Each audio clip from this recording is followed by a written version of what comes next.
గౌతమ్ గారు నమస్తే సార్. నమస్తే అండి. సార్, మనందరూ చాలా మంది చెప్తా ఉంటారనమాట చంద్రబాబు గారి చాణక్యం అమోఘం అని. అదేంటంటే నేను మొన్న ట్విట్టర్లో కూడా గ్రేట్ ఆంధ్ర వెబ్సైట్ ఉంటుంది చూసారా, వాళ్ళు కరుడుగట్టిన వైఎస్ఆర్సీపీ వాదులు అనమాట.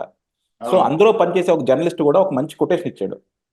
చంద్రబాబు గారు చేస్తున్న పనులు చూస్తున్నప్పుడు మనం ఆశ్చర్యపోతాం, రిజల్ట్ వచ్చినాక హ్మ్. నిజంగా అదొక ఆ, కొత్త అనుభూతికి లోనవుతాం. ఎందుకంటే మీరు హ్మ్. మీరు అనుకుంటుంది ఏది ఈ రోజు ఉండదు.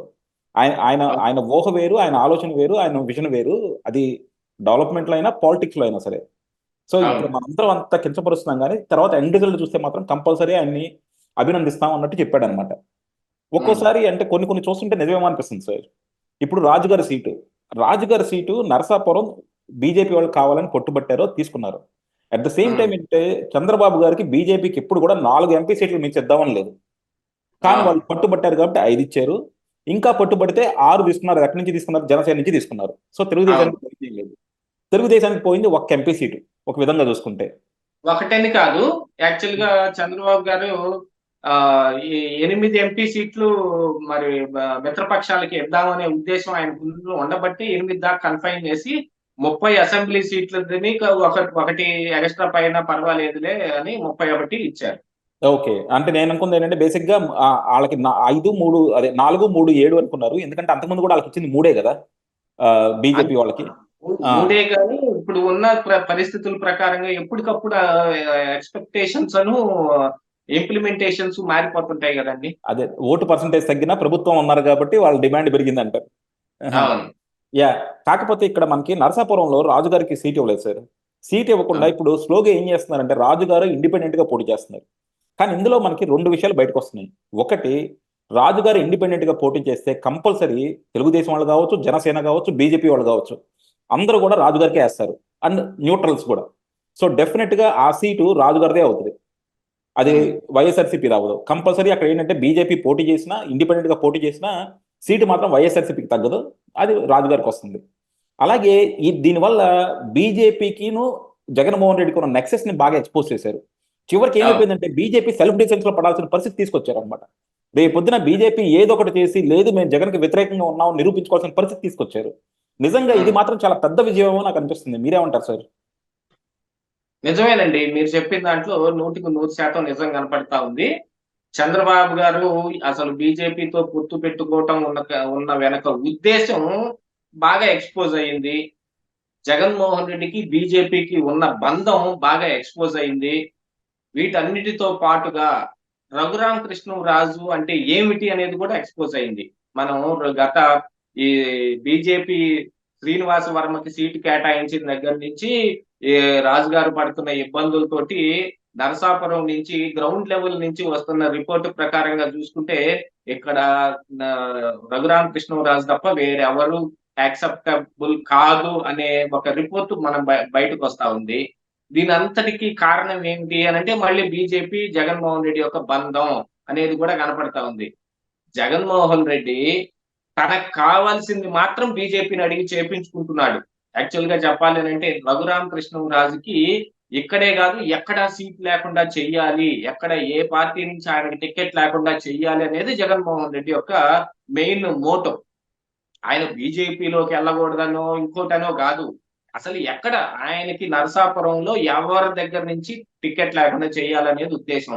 అందుకని బీజేపీ చేత నరసాపురం టికెట్‌ని ఓకే జేయించుకొని, బీజేపీలోకి రఘురామకృష్ణరాజుని తీసుకోకుండా, ఆ టికెట్‌ని వేరే వాళ్ళకి కేటాయించారు. ఇప్పుడు తెలుగుదేశం, జనసేన, బీజేపీ కూటమి కాబట్టి ఈళ్ళెవరు మళ్ళీ ఆ టికెట్ ఆయనకివ్వాలి గాదు.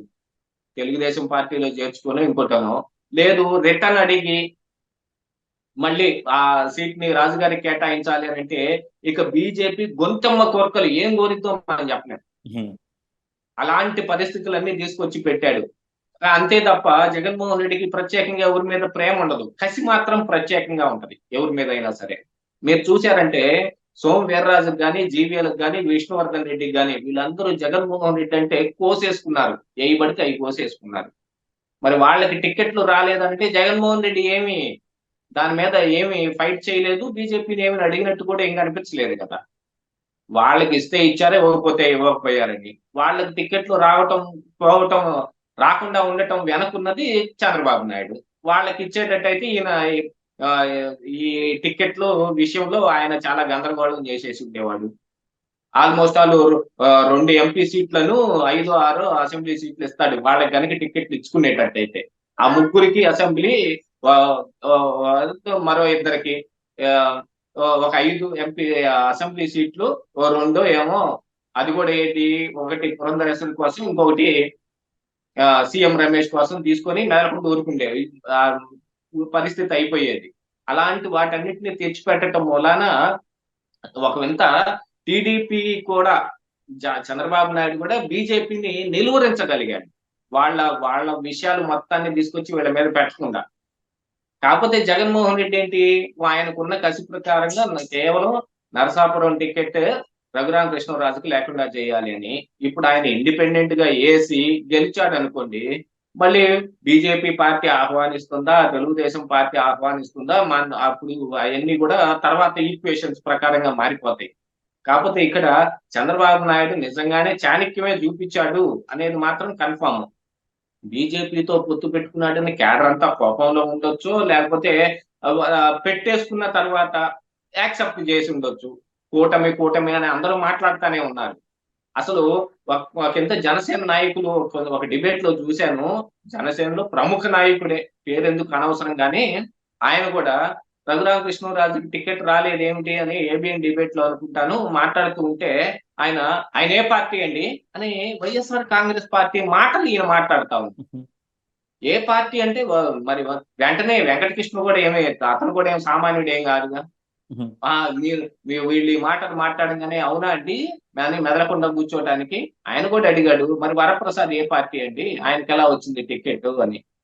అందరు నోరు మూసుకునే పరిస్థితి. ఇదంతా ఏంటంటే అసలు ఓపెన్ గా జరుగుతున్న ఒక పెద్ద గ్యాంబ్లింగ్. ఇది నిజంగా దారుణం సార్. ఏముంది అనేది అందరికీ తెలిసిందే. అదే వరప్రసాద్ అనే ఆయన కనీసం ఏ రోజు కూడా జగన్మోహన్ రెడ్డికి వ్యతిరేకంగా మాట్లాడింది లేదు, ప్రజల కోసం పోరాటం చేసింది లేదు. సో ఆయన అసలు ఏ విధంగా వైఎస్ఆర్సీపీ నుంచి తీసుకొని టికెట్ ఇచ్చారో కూడా అర్థం కాదనమాట. మరి రాజు గారిని ఎందుకు ఇవ్వలేదో, వాళ్ళకి ఎందుకు ఇచ్చారో వీళ్ళు అడిగే కారణాలు కూడా ఉంటాయి చూసారా. ఆయన ఏ పార్టీ, ఆయన మా పార్టీలో చేరారా, ఇవన్నీ ప్రజలకు కానీ లేకపోతే రాజకీయాలు విశ్లేషించే వాళ్ళకి కానీ ఈ రాజకీయ పరిస్థితులు తెలియవు అంటారా. ఈ రోజు ఎవరు ఏ పార్టీలో ఎందుకు వెళ్తున్నారో మనకు తెలియదా. అదే దీనికోసమే సామెతలు పుట్టేది. తాటి చెట్టు కింద కూర్చొని పాలు తాగినా కూడా కళ్ళు తాగిన కిందే లెక్క. తాటి చెట్టు కింద కూర్చొని ఎవడన్నా పాలు తాగుతాడా అండి? ఎక్కడన్నా చూడగలుగుతామా మనం? అసలు పాలు తీసుకొని అలా పొలానికి పోయి అక్కడ తాటి చెట్టు కింద కూర్చొని తాగుతాడా? ఏముండదు. అక్కడ తాటి చెట్టు కింద తాగేది కళ్ళే. ఇది బాగా ఎస్టాబ్లిష్ చేయటం కోసం తాటి చెట్టు కింద కూర్చొని పాలు తాగినా కూడా కళ్ళు తాగినట్టే అంటారు. మరి ఎంత ఓపెన్ సీక్రెట్ ఉన్నప్పుడు ఇంకా ఏమి ప్రజల్ని మభ్య పెడదామని వీళ్ళందరూ చేసే ప్రయత్నం. జనసేన కూడా అందులో భాగమైంది అని అంటే చూడండి, వాళ్ళు ఏం మాటలు మాట్లాడుతున్నారు. బీజేపీ యొక్క ఆ అస్తిత్వాన్ని కాపాడటానికి వీళ్ళు కూడా ఏమాత్రం భుజాన్ని వేసుకొని తిరుగుతున్నారో తెలుస్తా ఉంది. ఇక చంద్రబాబు నాయుడు అంశానికి వస్తే, ఈ చంద్రబాబు నాయుడు ఎందుకు వాళ్ళతో పొత్తు పెట్టుకున్నాడు అని అంటే, చంద్రబాబు నాయుడు భయపడ్డాడు గెలవడని. ఈ పొత్తులు లేకపోతే చంద్రబాబు నాయుడు రాలేడు అని అనుకుంటే, మరి బీజేపీ మాత్రం అసలు పొత్తు ఎందుకు పెట్టుకుంది? వాళ్ళకేం కర్మ బట్టి పెట్టుకున్నారా? వాళ్ళకు కూడా ఏం ఉపయోగం లేకుండా పెట్టుకుంటారా పొత్తు? ఎవడన్నా ఆ పని చేస్తాడా అండి? వాడంతటి వాడు వచ్చాడు అని చెప్పేసి మనకి ఇష్టం లేని వాడిని ఇంట్లో పెట్టుకుంటామా? ఏదో ఇంటర్వ్యూలో సీఎం రమేష్ కూడా చెప్పారనమాట, ఈ పొత్తు కోసం బీజేపీ వాళ్ళ అమిత్ షా నడ్డానే చంద్రబాబును ఆహ్వానించారు అని చెప్పి, 6 నెలల నుంచి ఈ ఎక్సర్సైజ్ జరుగుతుంది అని చెప్పి.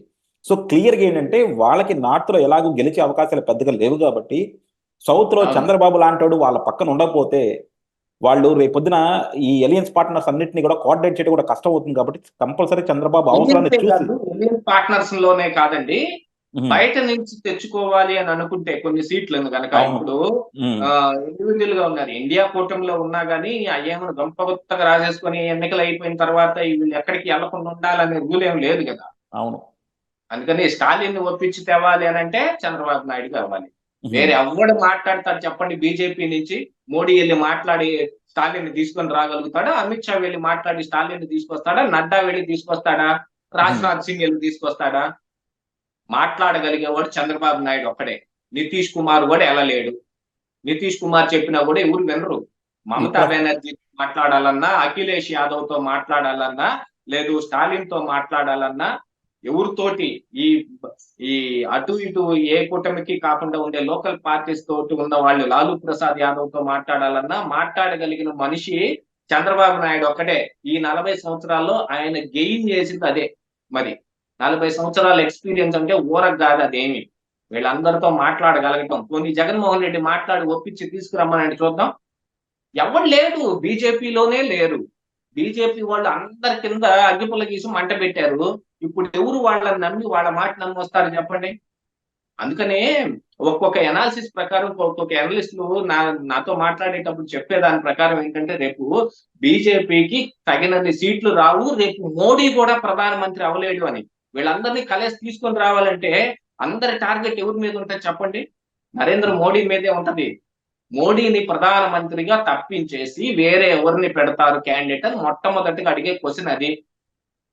ఎవరు అడిగినా సరే, మమతా బెనర్జీ అడగనివ్వండి, లేకపోతే ఇక్కడ స్టాలిన్ అడగనివ్వండి, లేకపోతే అఖిలేష్ యాదవ్ అడగనివ్వండి. ఎందుకంటే వీళ్ళందరికీ మోడీ అను అమిత్ షానే మంట పెట్టింది. మిగతా ఎవరినన్నా న్యూట్రల్ క్యాండిడేట్ ని అప్పట్లో గనక వాజ్పేయిని చేయటానికి, అద్వానీని చేయటానికి ఎవరో దానికోసమే పిలిపిస్తేనే చంద్రబాబు పోదలుచుకుంటే ఎక్కడికైనా వెళ్తాడు. పవన్ కళ్యాణ్ ని కొంచెం ఇబ్బంది పెట్టారు అనగానే ఆయనంతటా ఆయనే బయలుదేరి వెళ్ళలేదు. వెళ్తాడు. ఎందుకంటే వెళ్ళినంత మాత్రాన్ని చిన్నబోయేది ఏం లేదు. అదే పవన్ కళ్యాణ్ ఇంకొకటి నాగేంద్ర బాబు ఏం మాటలు మాట్లాడతారు? మా కాళ్ళ దగ్గరకు వచ్చాడు అని మాట్లాడతారు. సిగ్గుండోడైతే ఆ మాటలు మాట్లాడకూడదు. ఏదో ఒక రోజు నువ్వు కూడా వెళ్లాల్సి వస్తుంది, వాళ్ళతో కలవాల్సి వస్తుంది అని. నాగేంద్ర బాబు ఒక్కొక్క ట్విట్టర్ లో ట్వీట్ చూస్తే తెలుసుద్ది. బొలిసి సత్యనారాయణ అని వైజాగ్ నుంచి ఒక జనసేన ఉంటాడు ఆయన. అటు తిరిగి ఇటు తిరిగి ఇంకా ఈ పొత్తు కన్ఫామ్ అయిపోయి 24 సీట్లు కూడా కన్ఫామ్ అయిపోయిన తర్వాత ట్విట్టర్ లో పెట్టాడు. మాకు 10 సంవత్సరాలు టైం బొక్క, డబ్బు బొక్క అని. ఎందుకు? వాళ్ళు చెప్పింది పవన్ కళ్యాణ్ చేయలేదంట. మరి మిగతా పార్టీల్లో అట్నే ఉందా? అలా ఉండదు కదా. అవసరాన్ని బట్టి దేన్ని బట్టి దానికి మారిపోతా ఉంటారు. అలాగే మారాల్సిన అవసరం ఉంటుంది. మార్పు జరిగితేనే మనిషి పురోగమనం వైపుగా బయలుదేరి వెళ్తాడు. అలాంటి మార్పులు జరగాలి. వీటన్నిటి దృష్ట్యా ఇప్పుడు ఆ పొలిటికల్ ఇష్యూలోకి తీసుకొని వస్తే ఈ చట్టంలో అన్నిటిలోనూ అన్ని వైపులకి అన్ని మూలకి తిరగగలిగిన నాయకుడు ఎవరైనా ఉన్నాడంటే ఆ చంద్రబాబు నాయుడు ఒక్కడే. ఆ విషయం తెలిసే వాళ్ళు వచ్చారు అనేది మాత్రం కన్ఫామ్ గా కనిపిస్తా ఉంది. రేపు చూడండి, నరసాపురంలో గనక ఈయన ఎంపీ టికెట్ ఈయన ఇండిపెండెంట్ గా పోటీ చేసి రఘురామకృష్ణరాజు గారు గెలిచారు అని అంటే మంత్రి పదవి కూడా తీసుకునే అవకాశం ఉంది. ఇది మాత్రం రాసి పెట్టుకోవచ్చు. డెఫినెట్ గా సార్, డెఫినెట్ గా మీరు అన్నట్టు ఏంటంటే కంపల్సరీ రాజు గారు గెలిస్తే మాత్రం ఎన్డీఏ నుంచి అయినా ఎక్కడి నుంచి అయినా మాత్రం ఆయన మంత్రి పదవి కంపల్సరీ వస్తుంది. ఎందుకంటే ఆయనకున్న ఇమేజ్ ని ప్రతి పార్టీ కూడా వాడుకోవాలనుకుంటుంది. అందులోనూ రేపు పొద్దున జగన్మోహన్ రెడ్డి మీద ఇండిపెండెంట్ గా గెలిస్తే మాత్రం ఆయన లెవెల్ కూడా చాలా ఎక్కువ పెరుగుతుంది. రాజకీయంగా కూడా ఆయన చాలా ఒక మెట్టు ఎక్కుతారని చెప్పొచ్చు అనమాట. సో డెఫినెట్ గా ఆయన సొంత ఇమేజ్ ఇంకా ఎక్కువ పెరుగుతూ ఉంటది కాబట్టి అది ఆయనకు బాగా హెల్ప్ అవుతుంది. చూద్దాం సార్. మీరు అన్నట్టు ఏంటంటే రేపు పొద్దున అసలు ఎన్డీఏ గెలవాలి. నార్త్ లో మాత్రం బీజేపీకి ఆశించినంత ఫలితాలు రావట్లేదు. కొన్ని చూస్తుంటే మాత్రం కాంగ్రెస్ కి చాలా ఎక్కువ మెజారిటీ వచ్చేదట్టు అయితే కనపడుతున్నాయి అనమాట. ఇండిపెండెంట్ గా కూడా కాంగ్రెస్ ఒక్కటే 160, 170 సీట్లు వస్తాయి అంటున్నారు. అది కనుక వస్తే కంపల్సరీ బీజేపీ నిలవరిస్తారు. చూద్దాం. ఒకవేళ కనుక బీజేపీ కనుక అది రాకపోతే కాంగ్రెస్ కనుక వస్తే ఎలియన్స్ పార్టీలు ఎవరు ఎన్ని చెప్పినా సరే ఈ రోజు బీజేపీ, అమిత్ షా, మోడీ చేస్తున్న అహంకారానికి మాత్రం వీళ్ళందరూ దూరం అవుతారు. Thank you sir, thank you very much.